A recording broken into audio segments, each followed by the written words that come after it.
Cold coffee sa labas.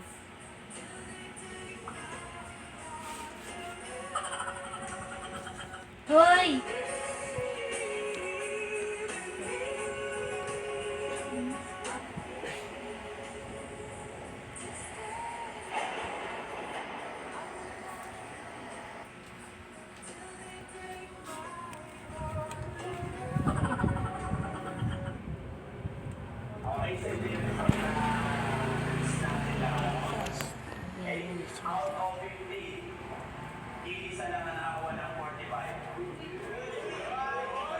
The rest 50 yan.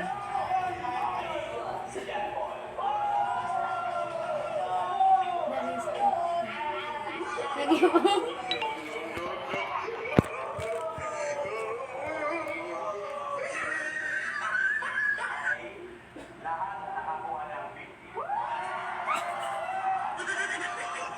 Ano? Lahat nakuha ng 50. Si John Paul. Kahit magtampo ka sa akin, kahit ang tingin mo sa akin ay kontrabida, dragon, pumangera, o kahit ako na ang pinakamaingay na nanay hanggat hindi ka natututo, hindi mo pinapasok sa utak mo ang lahat ang sinasabi ko sa'yo, hindi ako titigil man, Edmond. Wag Dahil walang ina na gusto mapahamak ang kanyang anak.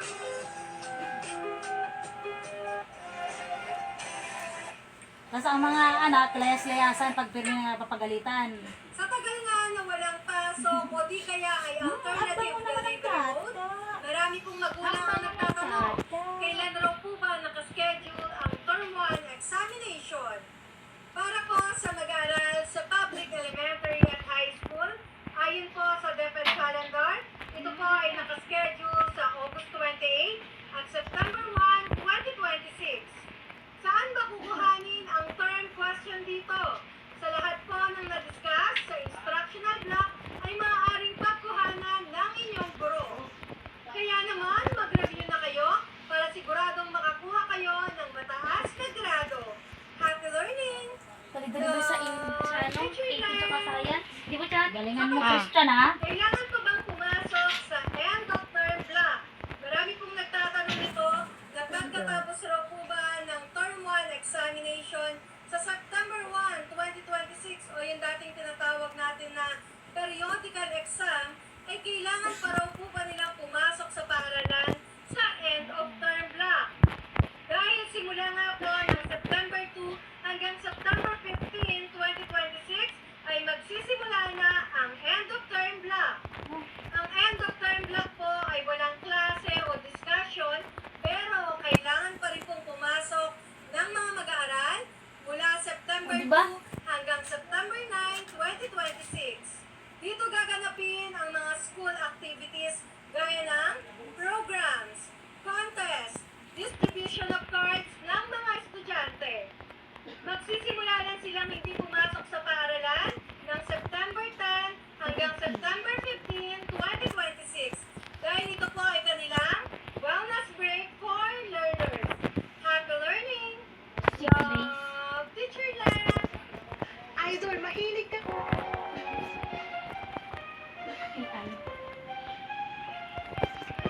Ay. Uy, ay. Oh. Ano tinitingin mo dyan? Gusto mo rumala? Gusto mo maglaro?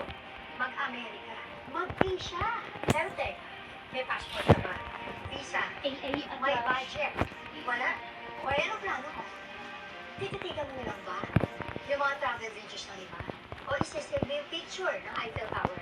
Tapos sasabihin mo, soon. Soon? Hanggang kailan naman yung soon? Pero magkaamina na tayo. Wala kang pera. Kasi poor ka, pero gusto mong gumala.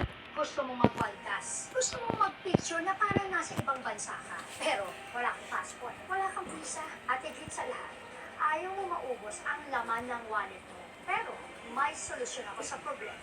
Pumunta ka sa Torres Farm Hotel and Resort. Dito pwede ka mag-Paris, Greece, Japan, Dubai, Amerika, at kung saan-saan pa. Walang immigration interview, walang nakakapagod na mahabang flight. At higit sa lahat, hindi mo kailangan mabaon sa utang para na makapag-travel. Mag-swimming ka, mag-picture, mag-relax, go! Mag-staycation ka dahil deserve mo yan. Kaya tandaan, Gusto mo mag-around the world? Pumunta ka lang dito sa Torres Park Hotel and Resort dahil nandito na ang mundo.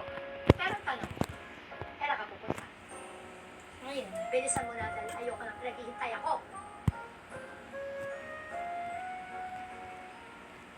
Saan lugar ba yun?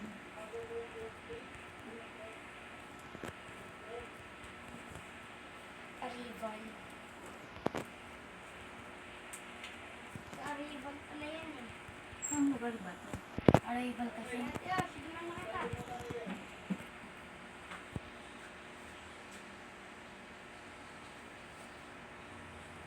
Nasa Naik, Cavite lang siya.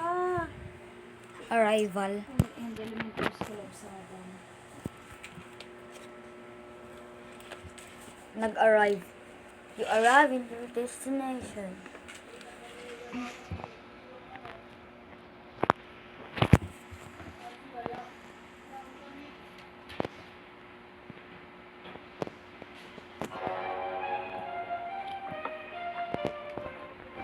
May arrival.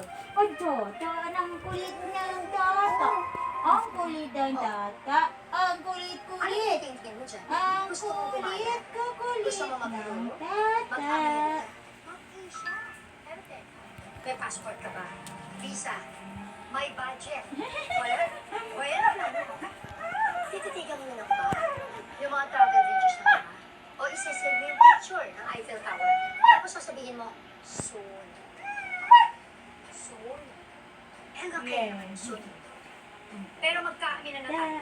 Wala kang pera. Kasi poor ka. Pero gusto mong gumana. Gusto mong magwantas. Gusto mong mag-picture na parang nasa ibang bansa. Bakit Pero 27 pa? wala kang passport. Wala kang visa. At higit sa lahat, ayaw mo maubos ang laman ng... Azria! Ano pa yan?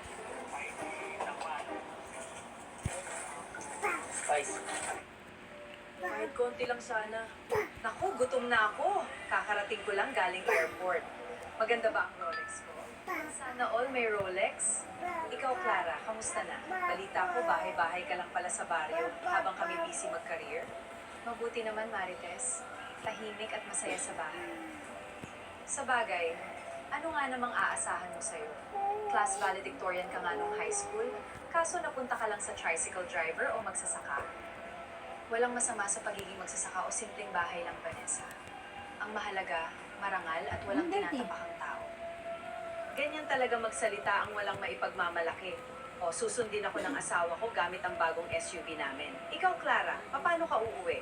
Maglalakad sa putikan? Kung gusto mo, pakiusapan ko ang driver namin na hatid ka sa kanto. Nakakaawa ka naman kasi. Salamat, pero may susundo na sa akin. Ma'am, ito po ang kabuuan. Kanya-kanyang bayad, ha? Clara, kaya mo ba mag-Gcash? O baka kulang pera mo? Charge it to the owner's account, please. Understood, Ma'am Clara. Welcome back. Ha? Paano? Kilala ka ng waiter? Clara, anong ibig sabihin noon? Wala yon. Simpleng kakilala lang.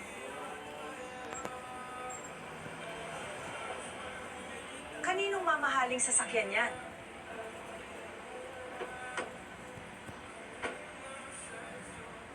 Matagal ba ang meeting nyo? Sakto lang, love. Pauwi na rin kami. Oh, Marites, kamusta? Sabi pala ng Board of Directors, kinukonsidera natin ang application ng asawa mo sa kumpanya natin. Titingnan natin bukas. Naku, gutom na ako. Kakarating ko lang galing airport. Maganda ba ang Rolex ko? Sana all may Rolex. Ikaw, Tauhan Clara, lang pala kamusta siya. na? Yabang-yabang eh. Miss, magkano po yung bag na yan? Ma'am, sigurado po ba kayong kaya niyan? Hoy, huwag niyo hahawakan. Limited edition yan. Baka madumihan. Bakit naman? May balak naman akong bumili. Alam naman po natin kung sino ang bagay bumili ng ganyang klaseng bag. Magkano? 300,000 pesos po. Okay, bibilhin ko yan. Ma'am, hindi po ibig sabihin na may card kayo. Kaya kong bayaran kahit magkano pa yan. Miss Elena, hindi ko akalain na pupunta kayo rito ngayon. Nakapaghanda sana ako. Adrian, ikaw pala.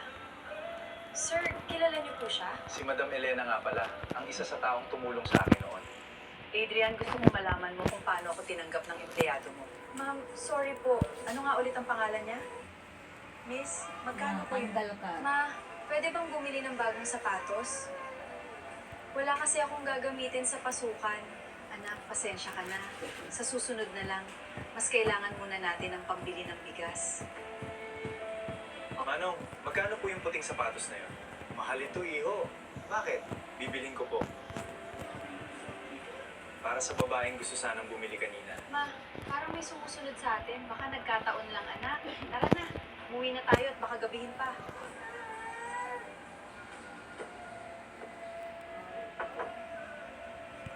Sino yan? Anak, halika rito. Ma, ito yung sapatos kanina. Sino kaya ang nagbigay nito sa atin? Basta, isuot mo. Ma, pwede bang bumili ng bagong sapatos?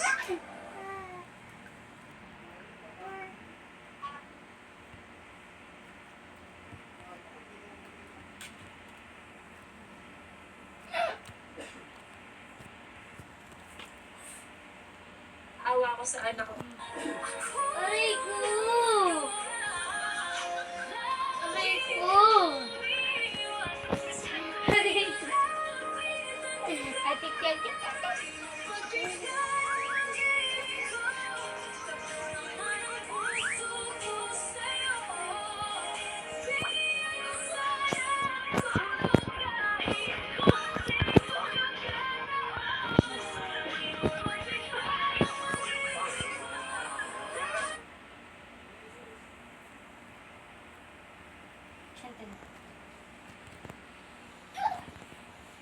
Aray ko! Aray ko! Aray ko!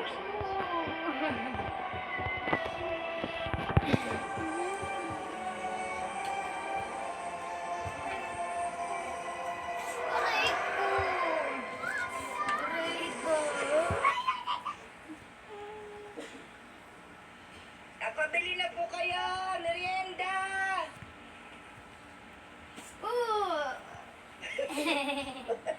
Parang awan nyo na. Malulunod ay kasama ko. Kapag tinapat ko yung badyang, hindi na ako makikita. Lalim ah. Ayan, ganyan no. Ganyan. Palikid oh.